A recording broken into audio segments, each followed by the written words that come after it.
Welcome on my first step ever. I'm so happy that we are going to be uncovering and discovering another very interesting story, and this time all the way from Vancouver, Canada. This is such an important and such an interesting aspect where we invite such guest speakers who have gone beyond their limits. They have pushed their limits and they've created a life of their own, and not just impacting their own life but also going one step ahead and impacting many lives. So welcome on my first step ever, Priya Transgod, all the way from Vancouver, Canada. Hi, Priya. Hey, thank you for having me on the show. It's such a pleasure. I'm very excited because I think your background is such an interesting place where you come from in terms of your profession. You are into a very interesting profession, which is into education, and you're doing very amazing things because you're teaching those people, which are children, who are going to be the future very soon. And you are doing innovation in that field, in that sector where it's going to help the most. And I think you will be an amazing addition to our podcast because we can definitely understand, the youth who's listening to us can understand that what are the strategies, what is the mindset that really helps one go further.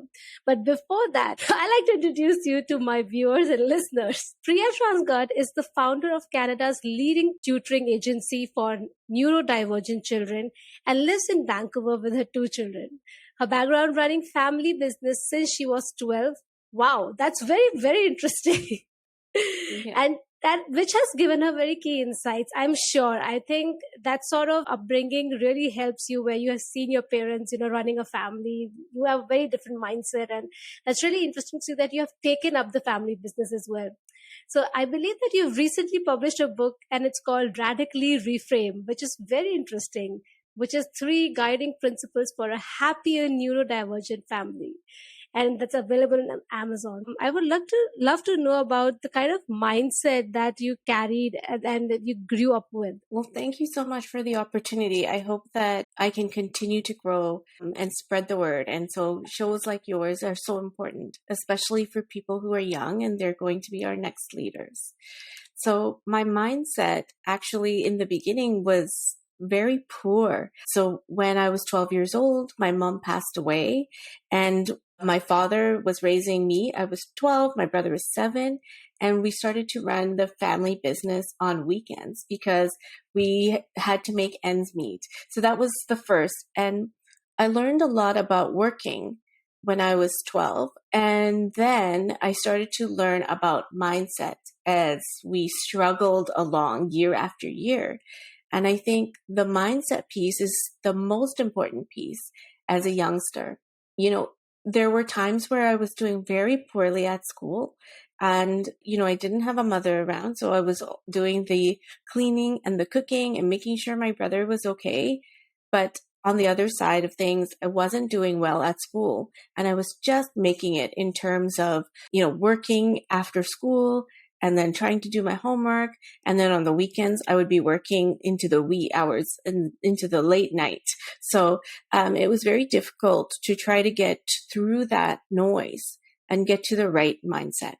That sounds very challenging. I can definitely not place myself in this situation and say that I understand what you've gone through, because I really don't. That is a very unique situation, and I think that you rose up to the situation very well. From here itself, Priya, I would like to understand, because there are circumstances where people have to age early because of the situations as that you were in. So if you are facing such kind of difficult scenarios, what was the one thing that kept you going? Or if you would like to share with our listeners that what is one thing that can really help them even in those challenging situations while early on in their life? Well, I feel like young people now, they know that life is challenging. And so already their baseline is information that things are not as easy as they could be. So baseline, a lot of youngsters do have that anxiety. So I want to acknowledge that. But yeah, it was extra challenging at that time for me. That's not a typical situation. The things that helped me was really surrounding myself with the right people. So here I was, like, at 15, I'm starting to like do poorer at school, right? And it's not my priority. So I actually was connected to a youth leader, and she's mentioned in the book. The book Radically Reframed: Three Guiding Principles for a Happier Neurodivergent Family. So here I was at 15, really struggling, and I went to this local community center. So that's outside of our high school. There was a community center, and her name was Lily Dong, and she said to me, "I know things are tough right now, but what are you going to do after you graduate?" I said, "I don't know. I can't even think that far ahead." And she said, "I want you to think big, and I'll see what's on your list." And I was 15 at the time, and I was like, okay, I don't really know Lily Dong. I don't know her that well, but that's nice. She is kind of encouraging, asking me about what I want to do after.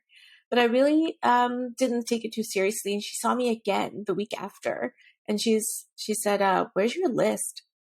And I was like, "Oh, okay, she's serious." So I came back with the list. And the list had some funny things on it, like funny now that I look back, but it was like, I want to go to Paris and buy a Louis Vuitton, and I want to, get a degree in psychology from this leading university, and I want to do all these, I want to live in Japan, and Very I said, interesting oh, ones. yeah, like, an unbridled passion. I was 15. I wanted to do all these things and at the time, I don't think it was very common, like, to do those things, but I just went with it. I thought, she cares about me, and like, let's see what I could get on the list. She looked at the list and she said, "You could do all of these." So she believed in me. And that was a thing that was really important. So someone who challenged me, and then, an adult who believed in me. And all of those things, I had 20 things on the list, they all came true. So I think that's to this day, it's remarkable that, getting organized, putting your mind to the things that are going to inspire me through those tough times. So at 15, I got failing marks, right? Right. So I was doing poorly at school. That's 4 Ds and 2 Es for anybody who knows about what those grade levels are. It was very poor. And by the time I graduated, I had scholarship levels in my provincial exams. And I know it's because I just needed one person to believe in me. Yes, my dad was like struggling, trying to raise us, run the business, like pay the bills, and make sure there's food on the table. But there was that outside person that really believed in my capabilities and challenged me. I think that was that extra step. Lovely. Very, very interesting. And thank you for sharing that with us. Um, I think one takeaway that our listeners or our audiences can really, pop, take back with them today is that even if they don't find that support in someone else, that the external support that they're looking for, one thing that they can start doing is actually writing down that what they want to do and where they want to go. Because as you write things down, and as Priya said, that you start seeing the vision. When you have the vision, you start making the pathway to get to the end of the journey that you have planned for yourself. And along the way, once you make a start, you will surely come across people who will help you with ways, or you will find ways to help yourself out. And another very interesting thing that is, and surround with yourself with the right people. So that's really interesting, Priya, that how you, in that situation itself, how you found someone that could really help you, but you did your homework as well, and you kept moving on. So from that point where you were a 15-year-old amazing teenager and did whatever possible that you could, and then you paved your way, you wrote your vision, and then what happened after that when you were in your 20s? How did this entire interest, or what motivated you to get into the education system in the industry? Well, thank you for leading in that direction. So my degree is in psychology, and so it was it is an easy thing to try to understand how people learn, and that was my natural interest. But I also noticed that for me, it was harder to learn, right? So and by harder, I mean I wasn't very focused. It was probably also that I was overloaded with a lot of responsibility. Learning was not my focus or priority. And so I had to figure out why I was learning at a different pace. I figured that out on my own, but it wasn't a clear path. So I was like, why am I not, I'm studying so long. Why am I barely passing if I keep studying? Right. So I had to kind of figure out how that was working. And then when I completed my degree, I went to Japan and I worked for the Tokyo Board of Education along with some other private institutions. And then I started to learn that people needed to be treated a little differently from how all people learn. So that was just something I kind of fell into. It's something that I had a natural interest because I struggled. So I understood. I didn't know exactly the right terms. I didn't know about neurodivergence. I didn't know ADHD. I didn't know inattentive ADHD. I didn't know different aspects like dyspraxia, oppositional defiance disorder, or what really autism was about and how that could affect learning. I didn't know about social emotional learning. So there were a lot of things I didn't know the terms for, but I was really interested in how some kids would learn better after I spent time connecting with them. So what's interesting is I didn't know about those things until own children were born. So I initially fell into it because of my own interest, because I realized that I didn't learn exactly the same way as everyone else, but I didn't know the terms for it. And I didn't know why I wasn't hitting the targets that I expected myself to. Then once I had my kids, I realized through diagnosis that they fell under the term of neurodivergent, which is anything that's not typical. And then that was like a big hit for me, like a big dose of reality and realization. And that took some time to figure out. So neurodivergent, again, is anything that's not typical. And so the way that it was presented to me is in a medical or psychological lens, and that is having to do with attention, that is having to do with the way that my brain, or anyone's brain who falls under neurodivergent, processes information and what doesn't work for them. So I started to learn what doesn't work. And then I started to get annoyed with that. I was like, why are they showing us what doesn't work? Right. Why don't they show us what does work? Yeah. And that really, spearheaded Edify Learning Spaces, which is the leading tutoring agency for neurodivergent kids in Canada, because there's a missing gap and there was a big problem. Up to 30% of people are neurodivergent and learn differently. So let's not neglect them. Let's empower them, is what I thought. Incredible. I think that's how you come to understand, if there is a gap there, you can actually fill in. But you have experienced this firsthand, and I must say that you are very brave that you have taken this up as a challenge, and also that you want to raise your voice and say that let's see what we can do about it, and not only help your children but help a wider populations. I think going beyond that, seeing beyond that, is a quality that I mean, that really sets you apart from a lot of people. And I think that's the very heart and purpose of your business.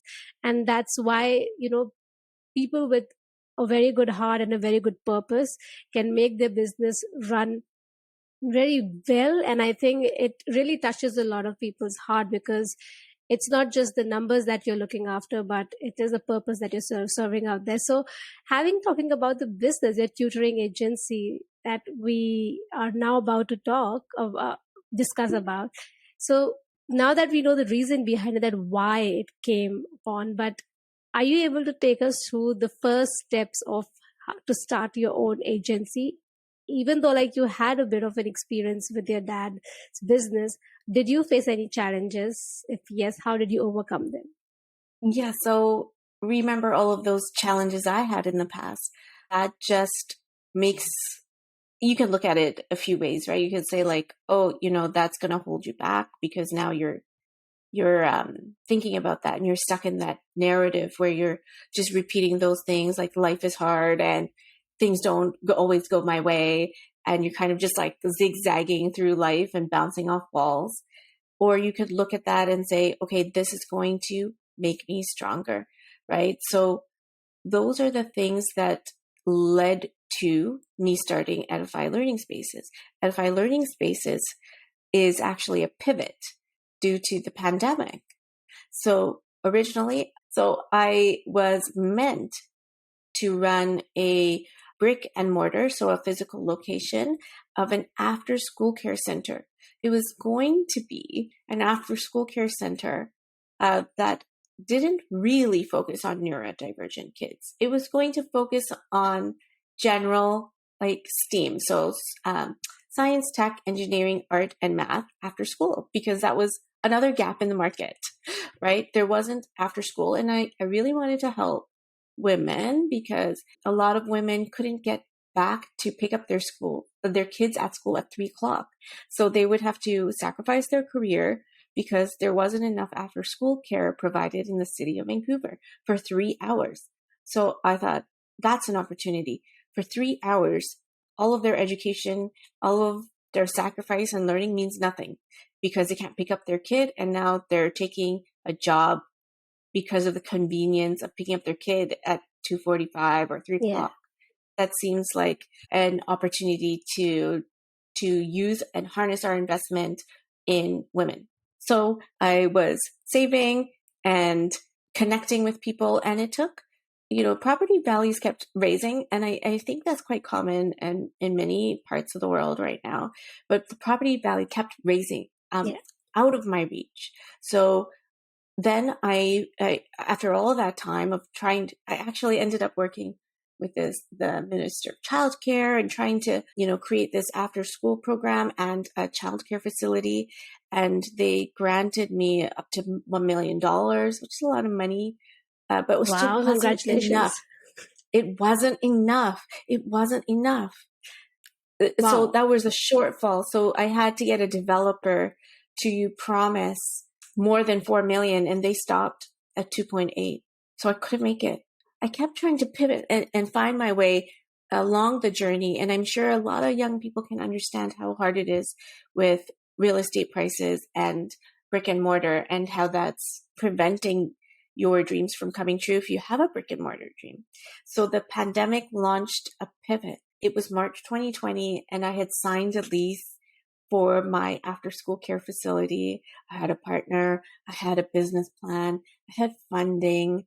I'd written a business plan and got all this funding for a youth program. If you're under the age of 30, it was 35 at that time. If you're under 35, you write a business plan, you can get some money from the government to help you launch your business. So I did all those things, and I signed the lease March 4th, but I did have 15 days to renegotiate. And by that time, the city went into lockdown because of COVID. And I thought, you know what? I think I'm going to have a hard time with staffing. I think, according to my numbers, I will use up all my money in 6 months if I can't find people to work. So I pivoted. I pivoted, but I didn't hurt myself. Like, I didn't lose any money on the lease. Like, that's crazy. So that was a huge advantage. And I didn't lose any money on trying to do tenant improvements on the lease space. So I came back to square one. Yeah. And then, so that decision was made March 2020. And then August 2020, I launched Edify Learning Spaces, which really went to the heart of my own story with my kids and how they learned best.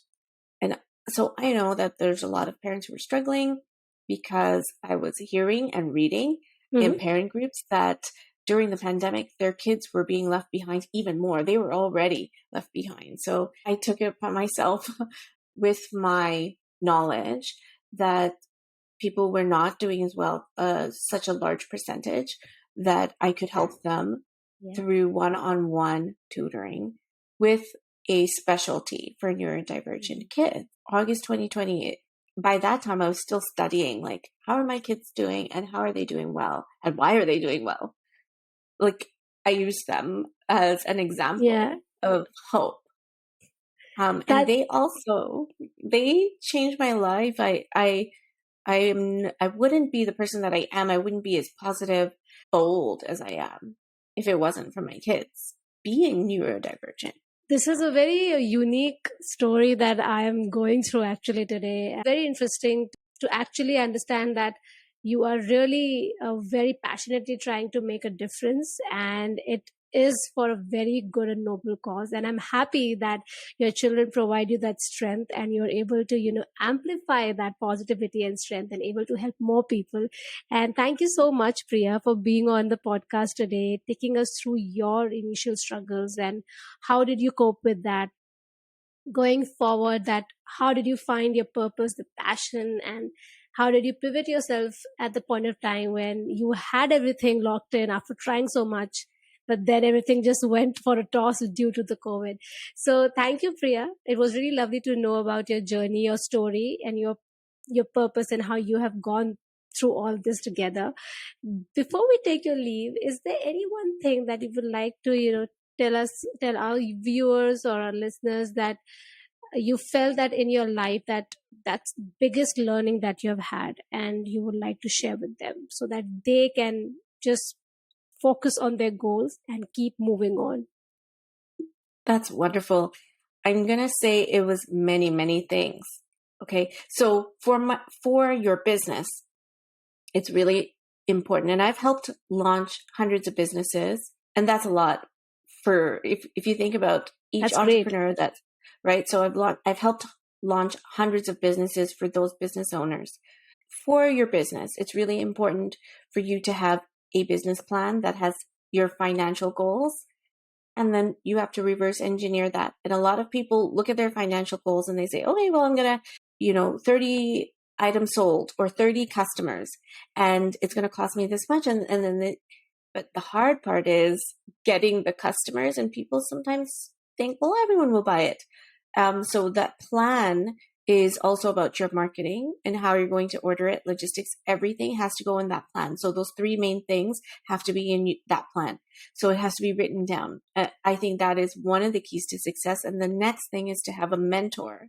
So someone who believes in you, someone who's done it before. So those are the two big things that I think will catapult to your business or your career to success. Having those goals written down and having a mentor. And then the other piece that you talked about was more about my big takeaway. My big takeaway after all these years is to believe in myself and trust that even if I fail, I will succeed. Because every failure that has got me here has made me stronger. So if I can leave that with your viewers, that everything that's hard, everything that's annoying, everything that you think is useless, everything that's boring is actually making you who you are if you tap into it. Tap into it. And then once you tap into it, you can use those things to catapult your success. Those are such amazing words, I would say, and such a great note to end this episode on, that whatever is bothering you, whatever you think is useless, is actually making you stronger if you really tap into those opportunities. So thank you so much, Priya. Thank you for an amazing journey that you have taken and shared with us today. Before you take your leave, I just wanted to request you if you're able to leave our listeners with a quote or a saying that you really resonate with. A rising tide lifts all boats. So and that basically is like everyone that works together, every time someone is helped, it's going to help everyone else. So like it all relates to, if up to 30% of people are neurodivergent, some of them could end up on the street, or some of them could be the most successful people on earth. It's all in how we help each other. Wow. I think this is one of the most simplest thing, but the most difficult thing to really understand is that anyone could be anything. your challenges, your situation, they do not really define what you are capable of, but it's the mindset that you carry in those situations that does. So thank you, Priya. I'm so happy that we were able to meet you, know your story, and all the best on your journey, because you're doing an amazing job. So to all my viewers, thank you so much for watching and listening to my first step ever. We will be back with another episode soon.